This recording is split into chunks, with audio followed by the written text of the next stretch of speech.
오늘 보실 말씀은 구약 성경 585면에 열왕기하 14장 1절부터 16절 말씀까지를 제가 한 절 읽고 여러분들 한 절 읽고 교독하며 읽도록 하겠습니다.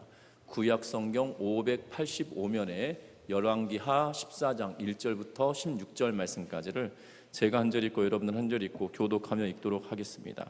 열왕기하 14장 1절부터 16절입니다. 이스라엘의 왕 여호아스의 아들 요아스 제2년에 유다의 왕 요아스의 아들 아마샤가 왕이 되니, 그가 왕이 되는 때 나이 25세라. 예루살렘에서 29년간 다스리니라. 그의 어머니의 이름은 여호와다치요 예루살렘 사람이더라. 아마샤가 여호와 보시기에 정직히 행하였으나 그의 조상 다윗과는 같지 아니하였으며 그의 아버지 요아스가 행한 대로 다 행하였어도 우리 산당들을 제거하지 아니하였으므로 백성이 여전히 산당에서 제자를 드리며 분향하였더라. 나라가 그의 손에 굳게 섬에 그의 부왕을 죽인 신복들을 죽였으나 왕을 죽인 자의 자녀들은 죽이지 아니하였으며 이는 모세의 율법 여호와께서 명령하시기를 자녀로 말미암아 아버지를 죽이지 말 것이요 아버지로 말미암아 자녀를 죽이지 말 것이요 오직 사람마다 자기의 죄를 말미암아 죽을 것이니라 하셨더라. 아마샤가 소금 골짜기에서 에돔 사람 10,000명을 죽이고 또 전쟁을 하여 셀라를 취하고 이름을 욕두엘이라 하였더니 오늘까지 그러하니라. 아마샤가 예후 손자 요아스의 아들 이스라엘 왕 요아스에게 사자를 보내 이르되 오라 우리가 서로 대면하자 한지라. 이스라엘의 왕 요아스가 유다의 왕 아마샤에게 사람을 보내 이르되 레바논 가시나무가 레바논 백향목에게 전가를 보내어 이르기를 내 딸을 내 아들에게 주어 아내로 삼게 하라 하였더니 레바논 들짐승들이 지나가다가 그 가시나무를 짓밟았느니라. 내가 에돔을 쳐서 파야하심으로 마음이 교환하였으니 스스로 영광을 삼아 왕궁이나 내 집으로 돌아가라. 어째 화를 자취하여 너와 유다가 함께 망하고자 하느냐. 아마샤가 듣지 아니하므로 이스라엘의 왕 요아스가 올라와서 그와 유대의 왕 아마샤가 유다의 베세메스에서 대면하였더니 유다가 이스라엘 앞에서 패하여 각기 장막으로 도망하니 이스라엘 왕 요아스가 베세메스에서 아하시아의 손자 요아스의 아들 유다 왕 아마샤를 사로잡고 예루살렘에 이르러 예루살렘 성벽을 에브라임 문에서부터 성 모퉁이 문까지 400규빗을 헐었고 또 여호와의 성전과 왕궁 곳간에 있는 그 문과 모든 기명을 탈취하고 또 사람을 볼모로 잡고서 사마리아로 돌아갔더라. 요아스의 남은 사적과 그의 업적과 또 유다의 왕 아마샤와 싸운 일은 이스라엘 왕 역대지락에 기록되지 아니하였느냐. 요아스가 그의 조상들과 함께 잠에 이스라엘 왕들과 사마리아에 함께 장사되고 그의 아들 여로보암이 대신하여 왕이 되니라. 아멘. 아멘. 우리 서로 인사 나누고 말씀 나눕니다. 사랑하고 축복합니다. 김장원 목사님이 큐티 365라는 묵상집을 매해 이렇게 출간하고 계시는 것을 보게 되는데요. 그 가운데 이런 글이 있습니다. 지형이 험한 미국 콜로라도의 한 버스 회사에서 운전기사를 모집했다고 합니다. 최종적으로 3사람이 남아서 최종 면접을 봤는데 면접관이 가파른 절벽 사진을 보여주면서 물었습니다. 만약 운행 코스 중에 이런 길이 있다면 운전할 수 있겠습니까? 라고 묻자 첫 번째 사람이 이렇게 말합니다. 물론입니다. 절벽이 아니라면 차가 충분히 지날 수 있는 충분한 길이니까요 라고 하며 말했다고 합니다. 두 번째 사람은 또 똑같은 질문에 이렇게 대답했다고 합니다. 저도 가능합니다. 제 실력이라면 절벽 끝을 따라서도 무사히 갈 수 있습니다 라고 이야기했습니다. 그러자 마지막으로 세 번째 사람에게 똑같은 질문을 했는데 세 번째 사람은 이렇게 답을 했습니다. 저는 다른 건 몰라도 절벽 끝에서 최대한 멀리 떨어지겠습니다 라고 이야기를 했다고 합니다. 그러자 이 버스 회사에서는 마지막 세 번째 사람을 고용했다고 합니다. 버스 회사에서 구하는 사람은 용감한 사람이지 무모한 사람이 아니다라는 답변을 내놓았다고 하는데요.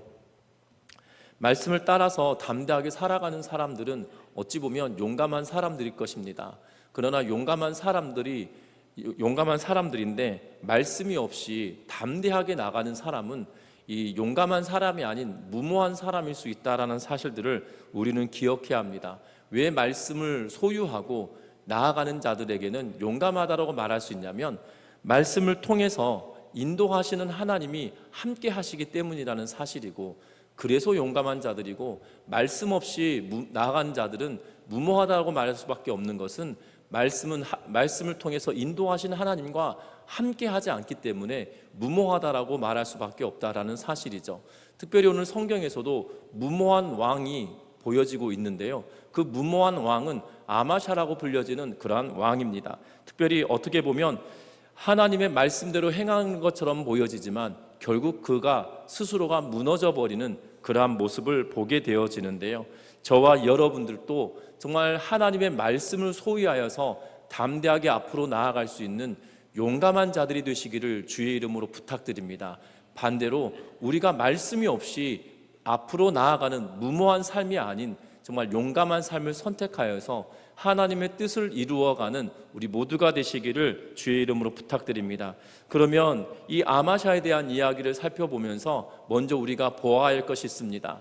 아마샤는 선한 왕으로 구별되어지기도 하다라는 거죠. 왜냐하면 오늘 14장에 보면 이렇게 이야기하고 있습니다. 14장 3절 말씀을 같이 한번 읽어보겠습니다. 3절과 4절 말씀입니다. 아마샤가 여호와 보시기에 정직히 행하였으나 그의 조상 다윗과는 같지 아니하였으며 그의 아버지 요아스가 행한 대로 다 행하였어도 오직 산당들을 제거하지 아니하였으므로 백성이 여전히 산당에서 제사를 드리며 분향하였더라. 아멘. 오늘 성경의 말씀에 보면 죄악에 물든 과거로부터 단절시키려고 하는 그러한 모습은 보여집니다. 특별히 바알에 의하여서 바알을 섬기는 그러한 문화가 유대 땅에도 이 뿌리를 내리게 되었다는 사실이죠. 왜냐하면 여호사밧이 아합의 딸과 여호사밧의 아들과 결혼을 시킵니다. 그리고 그 결혼을 시켰는데 그 아달랴라고 불려지는 이 왕후가 결국 이 남편이 죽자, 그리고 그의 아들이 죽자 그의 다윗의 모든 혈육들을 죽이게 되어지는 것을 보게 되고, 아달랴 스스로가 유다의 여왕으로 등극하게 되어지는 것을 보게 됩니다. 그런 이 등극하게 되어지는 것을 보게 되는데요, 그 상황에 요아스라고 하는 이 왕자를 숨겨두었다가 그를 왕으로 세우는 그러한 과정을 보게 되죠.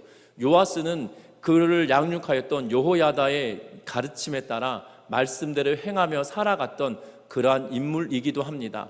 그런데 여호야다가 죽고 난 이후에는 그의 삶이 예전과 같지 않았던 것을 보게 되고, 결국 여호야다의 아들 스가랴를 이 성전에서 죽이게 되어지는 그러한 우를 범하게 되어지는 그러한 왕이기도 합니다. 특별히 열왕기에는 그 사건들이 기록되어져 있지 않지만 역대기에는 그 내용들을 기록해 놓고 있다라는 사실이죠. 그랬던 요아스의 삶을 보게 되는데요, 특별히 이 열왕기를 기록하고 있는 이 저자는 그러한 이야기를 수록하고 있지 않으면서 요아스는 선한 왕으로 분류시켜 놓고 있는 것을 보게 됩니다. 그의 행적들은 성전을 고치고 수리하는 일들도 있었고, 또한 그가 말씀대로 행하던 그러한 삶을 살았던 모습도 보여진다는 거죠. 그런데 이 아마샤라고 하는 왕은 아버지가 병들어 죽은 것이 아니라 모반을 하여서 아버지가 죽임을 당하고 난 이후에 그가 이 왕위에 오르게 되어지는 모습을 보게 됩니다. 왕을 죽인 자의 자녀들을 죽이지 않았다라고 또한 6절에서도 이야기하듯이 아버지 왕이 죽음을 당하였고, 그로 인하여서 아마샤가 왕위에 올랐는데요, 그의 모습은 다윗과 같지는 않았지만 아버지 요아스의 길은 따랐다라고 이야기하며 그의 선한 행적들을 성경은 이야기하고 있다라는 겁니다. 그런데 아쉬운 점이 있다라고 이 열왕기 저자는 우리들에게 말하고 있는데요, 앞에서 읽었던 것처럼 4절 말씀에 오직 산당들을 제거하지 아니하였으므로 백성이 여전히 산당에서 제사를 드리며 분향하였더라 라고 말하고 있는 것을 보게 됩니다. 이 산당은 유다 역사의 이스라엘의 역사 가운데 이 산당은 우상 숭배를 하는 곳이기도 하고, 또한 혼합주의적인 사상과 혼합주의적인 이 산물이 바로 이 산당이다라고 말할 수 있을 겁니다. 여러분들 이스라엘 백성들에게 주어진 하나님께 공적으로 예배할 수 있는 공간은 딱 한 군데였어요. 어디였냐면 이 회막이 있는 성막이 있는 곳이었거든요.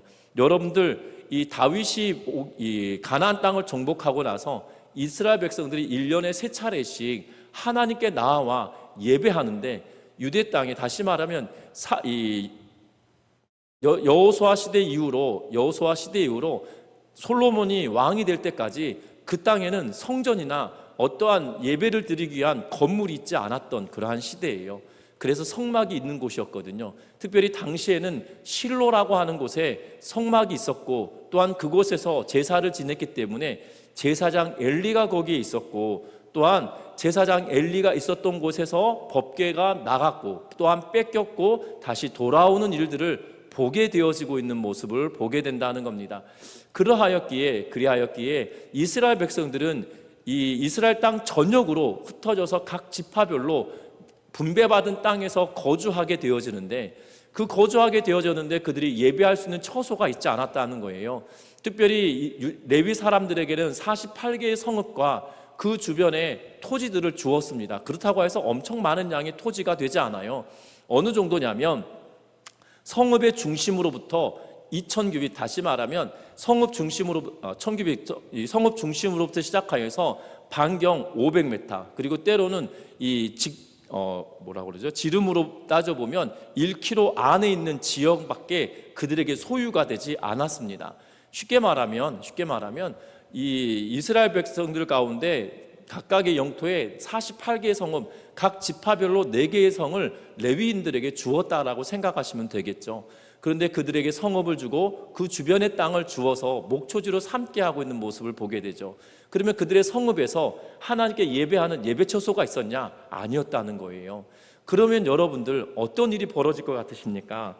하나님을 섬겨야겠으나 섬길 장소가 없기에 어디에 눈을 돌릴까요? 가나안 땅에 있던 이방인들이 섬겼던 그 신당과 산당들에 눈을 돌리게 되어지고, 그래서 그들이 섬기는 하나님을 그곳에 있다라고 여기며 혼합주의적인 생각이 스며들었던 곳이 바로 이 산당이라고 하는 제도예요. 그런데 이 산당이라고 하는 곳을 쉽게 없애지 못하고 있는 것을 보게 됩니다. 마치 고려가 무너지고 조선이 새롭게 세워집니다. 조선이 세워지고 나서 어떠한 일이 벌어지나요? 숭유 억불 정책이라고 하여서 유교를 숭상하고 불교를 억제하는 그러한 정책을 펴니다. 그런데 이 숭유 억불 정책을 폈다고 해서 불교가 씨가 말랐냐? 그렇지 않거든요. 이 조선 초기에 나라를 건국하고 세웠던 성리학자들의 그 강경한 모습으로 본다라면 불교는 없어질 것처럼 여겨졌지만 여전히 남아 있었다는 거죠. 그 이유가 무엇일까요? 그 이유는 이전에 이 조선이 이루어지기 전 고려 시대에도, 그 이전에 삼국시대 통일신라 시대에도, 그 이전에 삼국시대에도 이 불교가 전래되어서 1000년 이상 버텼던 종교였기 때문에 모든 서민의 각각의 뿌리 잡고 있었던 그러한 것이었다는 거죠. 그것이 조선 500년 동안이나 무너졌느냐? 그렇지 않았다는 거예요. 중간중간에 왕들 가운데 이 억불 정책을 강력하게 폈던 왕들도 있지만 그렇지 못했던 조선의 왕들이 있었던 이유는 무엇이냐면, 백성들 사이에 자리 잡고 있었던 것을 한꺼번에 없애버린다라면 백성들의 민심을 한순간에 자신으로부터 적으로 삼는 일들이기 때문이었다는 거죠. 마찬가지였던 것 같아요. 마찬가지로 산당들을 폐하는 왕들도 있었지만 그것이 쉽게 되지 않았던 것은 민심이 요동하기 때문이었다라고 생각이 들 수밖에 없는 그러한 모습입니다. 특별히 4절에 오직 산당을 제거하지 아니하였으므로 백성이 여전히 산당에서 제사를 드리며 분향하였다라고 말하고 있는 것을 보게 됩니다. 제사를 지낼 수 있는 곳은 성전밖에 없었음에도 불구하고 성전이 있었던 그 시대에도 여전히 혼합주의적인 삶이 유지되도록 만들어가고 있었다는 거죠. 아마샤가 아버지 요아스의 길을 따랐다 하더라도 미완의 개혁 정책밖에 되지 않았던 모습을 보게 된다는 겁니다.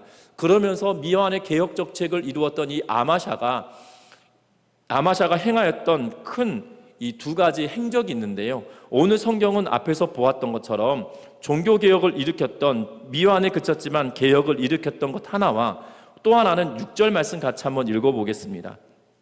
6절 말씀 같이 읽어봅니다. 왕을 죽인 자의 자녀들은 죽이지 아니하였으니 이는 모세 율법책에 기록된 대로 함이라. 곧 여호와께서 명령하여 이르시기를 자녀로 말미암아 아버지를 죽이지 말 것이요 아버지로 말미암아 자녀를 죽이지 말 것이라. 오직 사람마다 자기의 죄로 말미암아 죽을 것이라 하셨느니라. 아멘.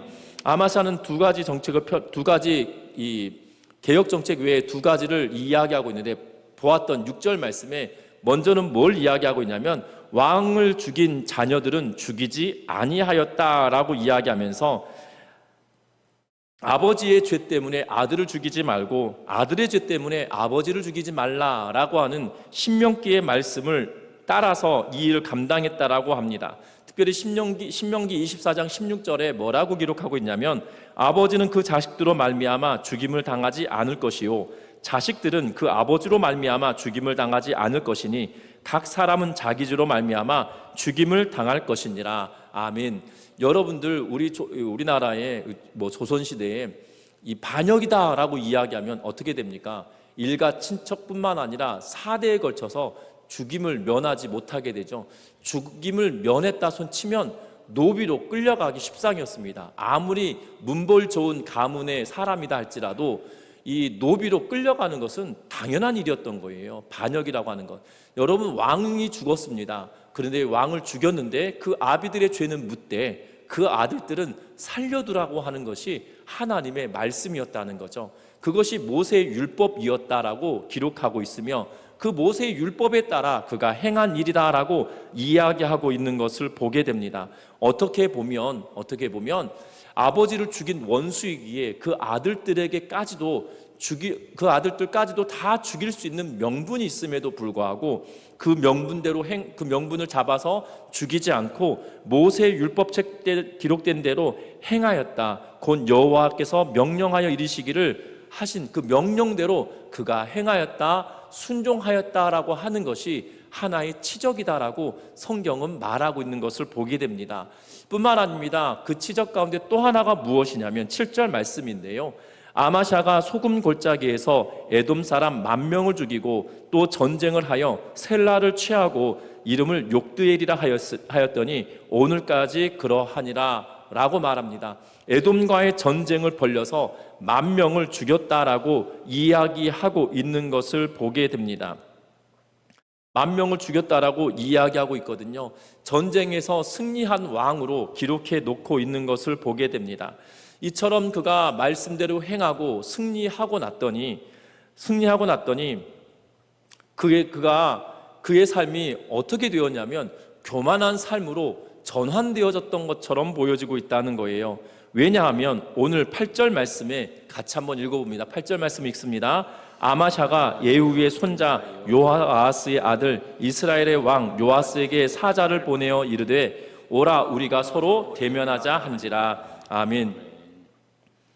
오늘 이 말씀을 통해서 보면 갑작스레 아마샤가 예후의 손자 여호아하스의 아들 이스라엘의 왕 요아스와 전쟁을 치르고 있는 것을 보게 됩니다. 특별히 이 요아스와 저는 이 북이스라엘 왕 요아스와 남유다의 왕 요아스가 헷갈릴 때가 참 많아요. 왜냐하면 이름이 같아요. 이 아마샤의 아버지 이름이 요아스고요. 지금 아마샤와 전쟁을 하는 게 또 요아스예요. 그러다 보니 본문을 읽을 때마다 이 아버지 요아스인가 아니면 북이스라엘 요아스인가 하면서 다시 한 번씩 꼼꼼하게 읽어야 될 필요가 있던데요. 그런데 오늘 이 본문에 보면 아마샤가 갑작스럽게 대면하자라고 이야기를 합니다. 그런데 오늘 본문 자체를 통해서 보면 왜 요아스가 북이스라엘 왕 이 요아스와 더불어 대면하자고 이야기하고 있는지는 모르겠어요. 그런데 같은 본문인 역대하에 기록된 말씀을 통해서 보면 어떤 일이 벌어지고 있냐면 역대하 25장 6절부터 16절의 내용은 어떤 내용이냐면 이 에돔과의 전쟁을 치르는데 앞에서 보았던 7절에 소금 골짜기에서 에돔 사람 10,000명을 죽였다라고 이야기하고 있는데요. 이 에돔과의 전쟁을 치를 때 어떤 일을 하고 있냐면 아마샤가 북이스라엘 왕 이 요아스에게 용병을 요청합니다. 용병을 요청하고 용병이 와요. 그리고 이 전쟁에서 승리합니다. 그러면 용병이라고 하는 것이 무언가요? 돈을 받고 전쟁에 참전해 주는 거잖아요. 그러면 그 용병의 값을 지불해야 되는데 유다 왕 아마샤가 용병 값을 지불하지 않아요. 그랬더니 북이스라엘의 요아스 왕이 용병 값을 받기 위하여서 약탈을 하면서 예루살렘을 향하여 내려오게 되어집니다. 약탈을 하면서 내려오는데 어디에 머무르게 되냐면 전쟁에 돌입하여서 이 약탈하게 되는데 사마리아에서 베토론까지 내려왔다라고 역대하에서는 기록해 놓고 있는 것을 보게 되어져요. 약탈하며 내려오는데 약탈이 일어나고 아마샤가 요아스와 만나자고 하여 대면하자고 했던 이 본문은 다른 것이 아니라 약탈이 시작됐고 약탈이 시작되어지고 난 이후에 대면하자라고 이야기하고 있는 것처럼 보여집니다. 그래서 유다와 이스라엘 간의 전쟁이 돌입하게 되어지고 뭐라고 이야기하고 있냐면 이 서로 대면하자, 한번 싸워보지 않으련 하고 하면서 지금 아마샤가 선전포고를 하고 있는 거죠. 그러자 북이스라엘 왕 요아스가 뭐라고 이야기하냐면 레바논 가시나무가 레바논 백향목에게 자녀들을 서로 결혼시키자고 하는데 짐승이 지나가다가 레바논 가시나무를 다 짓밟아 버렸다라는 거예요. 너는 남유다의 왕, 너는 레바논의 가시나무 같은 존재이고 나는 백향목 같은 존재야. 될 때다 되라 라고 이야기하고 있는 것이죠. 결국 이 전쟁에서 아마샤는 전쟁 포로로 잡혀지게 됩니다. 그리고 베세메스에서 대면하였다라고 성경은 이야기하고 있는 것을 보게 되죠. 분명한 것은 이 사람이 전쟁에 승리하고 또 하나님의 말씀을 따랐다라고 여기지만 스스로가 교만하여져서 이 전쟁에 돌입하게 되어졌다는 거죠. 그리고 네가 에돔을 쳐서 파여서 마음이 교만하였으니라고 하면서 10절 말씀에 북이스라엘 왕 요아스가 그에게 네가 이미 교만해졌구나라고 이야기를 하고 있는 모습을 보게 된다는 겁니다. 그러면서 스스로 영광 삼아서 왕궁에나 있을 것이지 왜 나와서 화를 자초하느냐라고까지 하면서 그에게 이야기하고 있는 모습을 보게 되죠.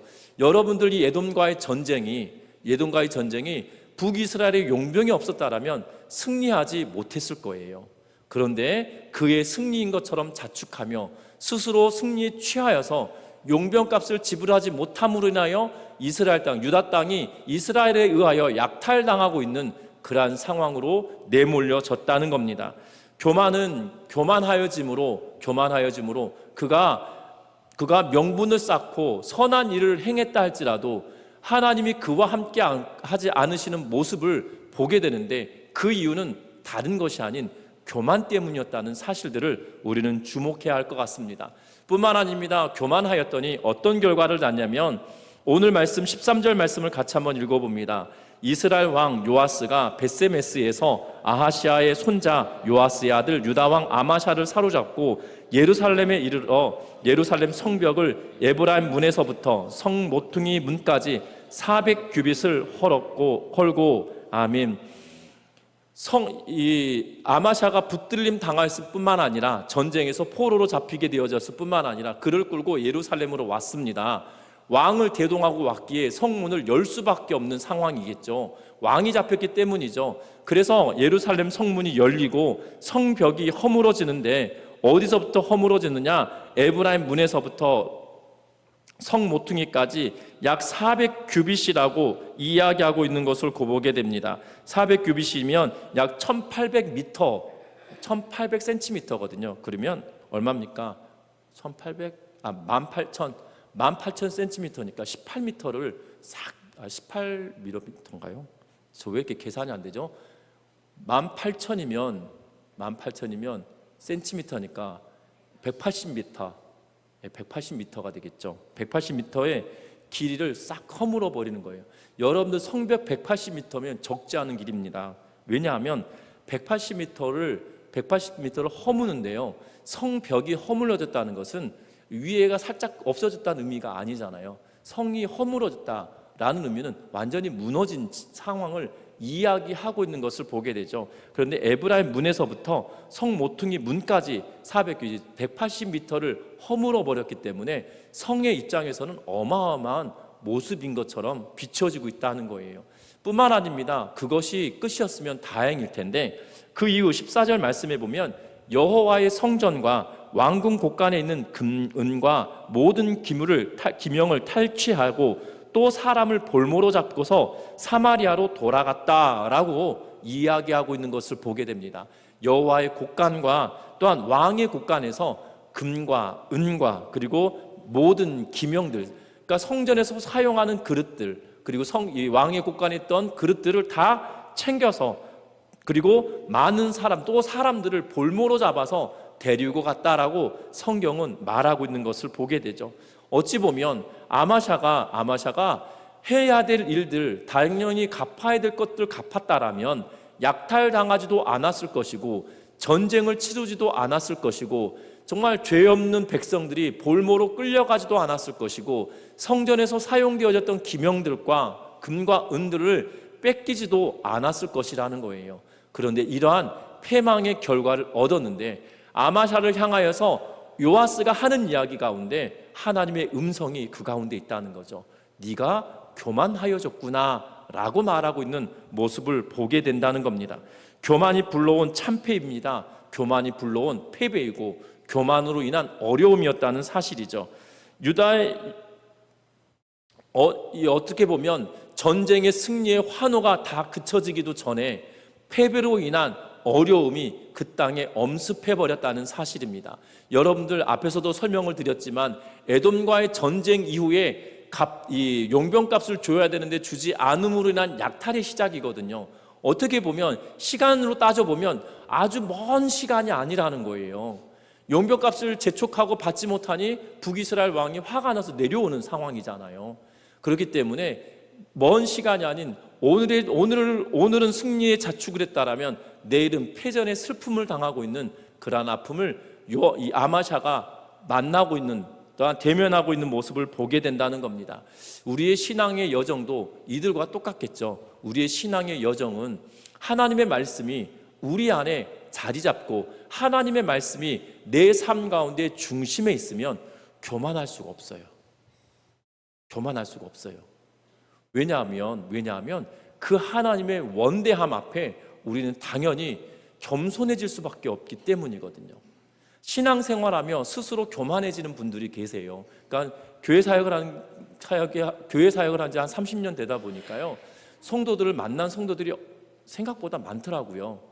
생각보다 굉장히 많은 걸 보게 됩니다. 그런데 만나보면서 성도들을 만나볼 때마다 느끼는 것이 있다라면 하나님의 말씀에 깊이 은혜를 경험한 분들은 보면 참 겸손하신 것을 보게 되어져요. 그런데 이런 표현 쓰잖아요. 어중간하게 하나님의 은혜를 경험하면 본인이 뭔가 했다라는 생각 때문에 엄청 교만하신 분들이 간혹 있으시거든요. 우리의 신앙의 여정에 하나님의 은혜가, 하나님의 말씀이 우리의 삶 속에 온전하게 자리 잡는 은혜가 있으시기를 주의 이름으로 부탁드립니다. 그래서 교만의 삶이 아닌, 교만이 싹트는 인생이 아니라 하나님 앞에 겸손하게 나아가는 은혜가 있기를 주의 이름으로 부탁드립니다. 우리가 어떤 분들은 이런 말씀을 하시더라고요. 제가 알고 있는 한 친구 중에 이 정말 중고등학교 다닐 때 정말 열심히 놀았던 친구가 있거든요. 특별히 고등학교 다닐 때 이 손가락 3개가, 오른쪽 손가락 3개가 아버지 부모님을 도와드리면서 농사 짓는데 부모님 도와드리다가 용기구에 손가락을 잘렸어요. 그러면서 중학교 때부터 이 담배를 피웠던 친구가 있거든요. 그런데 고2 때 수련회 가가지고 하나님을 만난 거예요. 그리고 담배 딱 끊고 나 신학 공부하겠다. 그런데 공부를 중학교 때부터 놓고 살았던 친구거든요. 근데 갑자기 공부를 하는데 뭐라고 이야기하냐면, 야, 공부가 태산이다 이러면서, 이 공부라고 한 이 학문 앞에 정말 겸손해질 수밖에 없다 이러면서 하려고 하니까 할 것이 너무 많다는 거예요. 중학교 때 수학을 놓았고 영어를 놓았고 그다음에 다른 과목들 다 놓았는데 암기 과목도 암기를 해야 되겠고 영어 단어도 외워야겠고 수학 공식도 외워야겠고, 수학 공식만 외워야 됩니까? 수학이 왜 그런 공식이 나왔는지 원리를 이해해야 되는데 이해는 안 되고 막 죽겠다는 거예요. 공부는 해야겠고 본인은 하나님께서 나를 만나주셔서 내가 신학을 해야 되겠는데 어떻게 공부해야 되냐고 그러면서 그렇게 이야기했던 친구가 있습니다. 그러니까 세상 학문 앞에서도 이 겸손해지는 거예요. 왜냐하면 공부를 해보려고 하니 그 앞에 서 있는 학문이 너무나도 광대하고 원대하여서 스스로 겸손해질 수밖에 없다라는 그 친구의 고백을 들은 적이 있거든요. 세상 학문 앞에서도 그럴 수밖에 없는데요. 우리는 천지 만물을 지으신 하나님의 말씀이 내 안에 있다고 이야기하면서도 겸손해지지 못하는 이유는 뭐에 있겠냐 이 말이에요. 저와 여러분들이 하나님의 말씀 앞에, 그 하나님의 존전 앞에 있다는 사실들을 기억하면서 저와 여러분들이 날마다 겸손의 길을 걸어가는 은혜가 있기를 주의 이름으로 부탁드립니다. 잠언은 우리에게 말합니다. 교만은 패망의 선봉이다라고 이야기하며 교만치 말라라고 솔로몬은 우리들에게 이야기하고 있거든요. 저와 여러분들 분명한 것은 신앙의 여정에도 마찬가지예요.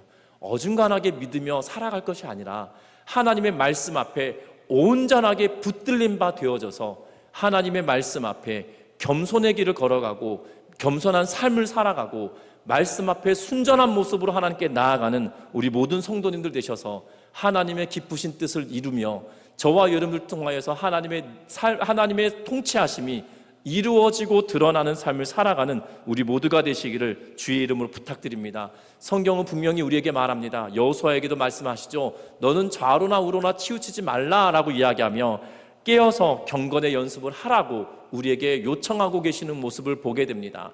말씀을 좌로나 우로나 치우치지 않고 하나님의 말씀을 온전하게 붙드는 경건의 연습과 훈련을 통하여서 저와 여러분들이 성령 안에서 분별력을 갖고 과유불급이라고 하잖아요. 아무리 좋은 것도 과하면 탈이 난다라고 이야기하고 있듯이 저와 여러분들이 하나님 말씀 앞에 정말 겸비하며 나아가서 정말 과한 것이 아닌 충만한 은혜를 누리며 하나님의 뜻을 이루며 살아가는 우리 모두가 되시기를 주의 이름으로 부탁드립니다. 그래서 우리의 신앙의 여정에 잘못된 길을 선택하는 것이 아니라 잘못된 것을 선택함으로 고통당하는 것이 아닌 선한 길을 선택함으로 말미암아 천대까지 이르러 내가 복을 주겠다고 약속하시는 하나님의 놀라우신 은혜를 경험하고 누리며 살아가는 우리 전미중학교의 온 성도들 되시기를 주의 이름으로 축원합니다. 기도합니다.